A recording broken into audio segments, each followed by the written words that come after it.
It's too big. Size matters not. Look at me. Judge me by my size, do you?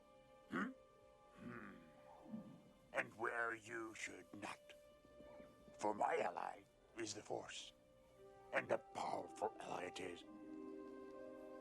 Life creates it. Makes it grow. Its energy surrounds us and binds us. Luminous beings are we, not this crude matter. You must feel the Force around you. Here, between you, me, the tree, the rock, everywhere. Yes, even between the land and the ship.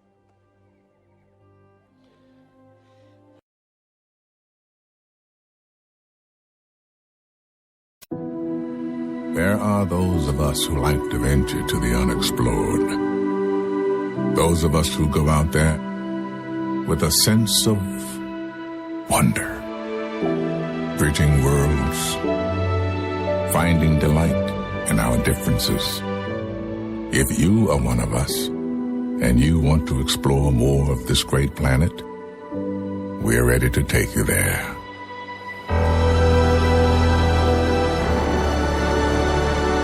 It's time. Widen your world.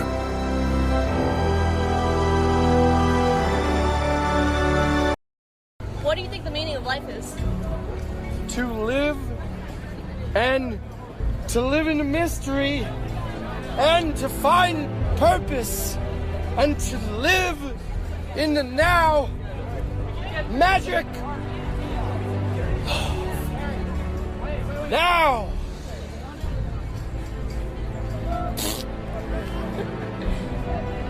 What's your most adventurous memory?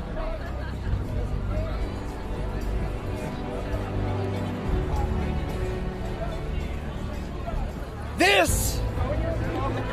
I remember this! This is an adventure! This is the memory!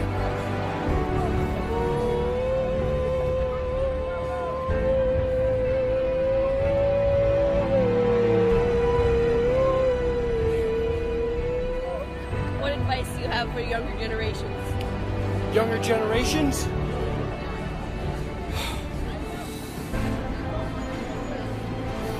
Live in the moment! Don't get old! Don't judge people! Because you can't be free if you judge people! Love now! Create! Inspire!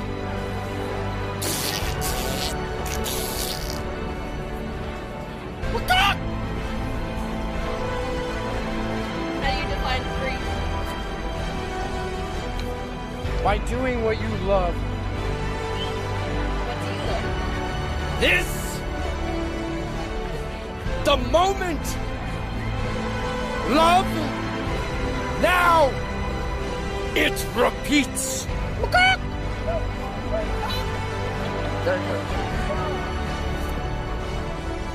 What other advice do you have for us? That you're already doing. You're always doing what's in your heart. You can't get away from your heart. Because life is a paradox. It's a mirror of confusion. So, love now. Who do you love? I love all of you.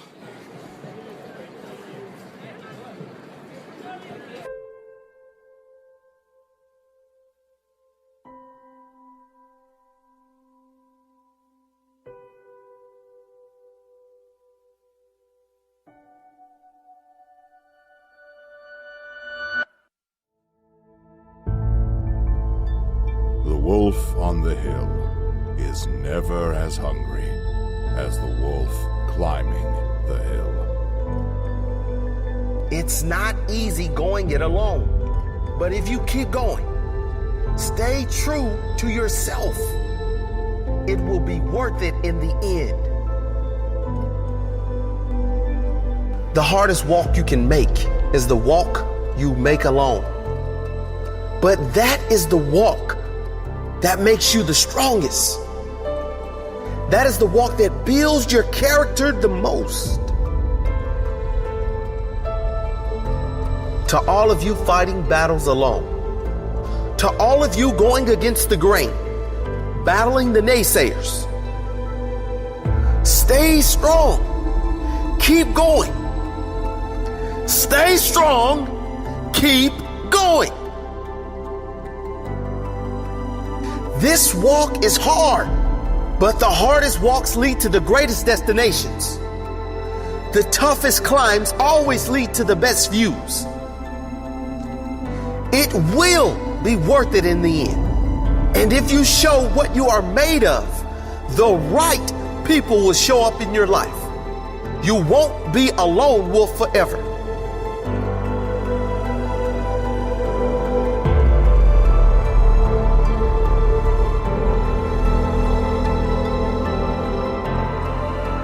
You have qualities only few can admire because most don't possess.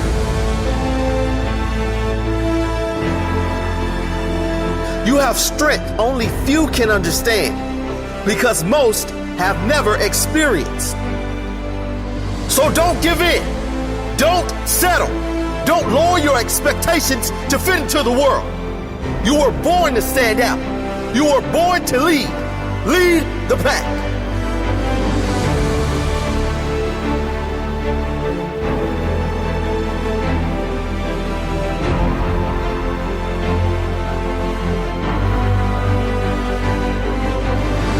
They say the wolf on the hill is never as hungry as the wolf climbing the hill. Always be that wolf climbing the hill. Always hungry for more. Always hungry to grow, to feed your mind and rise to the highest level you can take yourself. Never looking back, always looking forward to the next feast of success in whatever you do. It does not matter if you have to walk alone for a while. It is much better to walk alone in the right direction than to follow the herd walking in the wrong direction. Stay strong. Be different.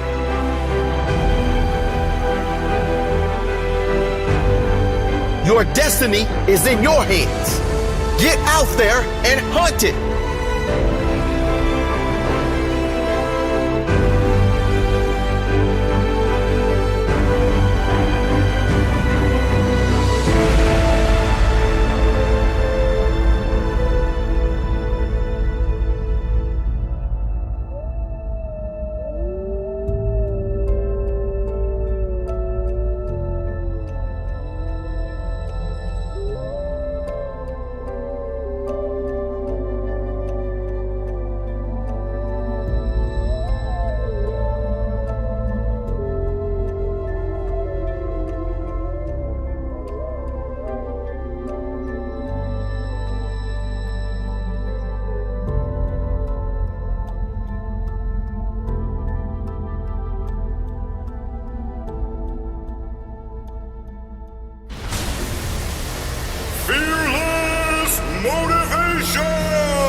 Albert Einstein once said, "Everybody's a genius, but if you judge a fish by its ability to climb a tree, it will live its whole life believing that it is stupid."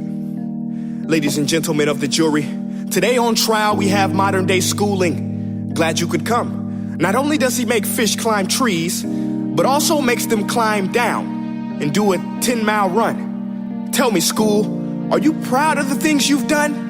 Turning millions of people into robots, do you find that fun? Do you realize how many kids relate to that fish swimming upstream in class, never finding their gifts, thinking they are stupid, believing they are useless? Well, the time has come, no more excuses. I call school to the stand and accuse him of killing creativity, individuality, and being intellectually abusive. He's an ancient institution that has outlived his usage. So, Your Honor, this concludes my opening statement, and if I may present the evidence of my case, I will prove it. Proceed. Exhibit A. Here's a modern-day phone. Recognize it? Here's a phone from 150 years ago. Big difference, right? Stay with me. Here's a car from today, and here's a car from 150 years ago. Big difference, right? Well, get this. Here's a classroom of today, and here's a class we used 150 years ago. Now, ain't that a shame? In literally more than a century, nothing has changed. Yet you claim to prepare students for the future? But with evidence like that, I must ask, do you prepare students for the future or the past? I did a background check on you and let the record show that you were made to train people to work in factories, which explains why you put students in straight rows, nice and neat, tell them sit still, raise your hand if you want to speak, give them a short break to eat, and for 8 hours a day, tell them what to think. Oh, and make them compete to get an A letter which determines product quality, hence grade A of meat. I get it. Back then, times were different. We all have a past. I myself am no Gandhi. But today, we don't need to make robot zombies. The world has progressed. And now we need people who think creatively, innovatively, critically, independently, with the ability to connect. See, every scientist will tell you that no two brains are the same. And every parent with 2 or more children will confirm that claim. So please explain why you treat students like cookie cutter frames or snapback hats, giving them this one-size-fits-all crap. Watch your language. Sorry, Your Honor, but if a doctor prescribed the exact same medicine to all of his patients, the results will be tragic. So many people would get sick, yet when it comes to school, this is exactly what happens, this educational malpractice, where one teacher stands in front of 20 kids, each one having different strengths, different needs, different gifts, different dreams, and you teach the same thing the same way? That's horrific. Ladies and gentlemen, the defendant should not be acquitted. This may be one of the worst criminal offenses ever to be committed. And let's mention the way you treat your employees. Objection. Overruled. I want to hear this. It's a shame. I mean, teachers have the most important job on the planet, yet they're underpaid? No wonder so many students are short-changed. Let's be honest. Teachers should earn just as much as doctors, because a doctor can do heart surgery and save the life of a kid. But a great teacher can reach the heart of that kid and allow him to truly live. See, teachers are heroes that often get blamed, but they're not the problem. They work in a system without many options or rights. Curriculums are created by policymakers, most of which have never taught a day in their life. Just obsessed with standardized tests. They think bubbling in a multiple choice question will determine success. That's outlandish. In fact, these tests are too cruel to be used and should be abandoned, but don't take my word for it. Take Frederick J. Kelly, the man who invented standardized testing, who said, and I quote, "These tests are too cruel to be used and should be abandoned." Ladies and gentlemen of the jury, if we continue down this road, the results will be lethal. I don't have much faith in school, but I do have faith in people.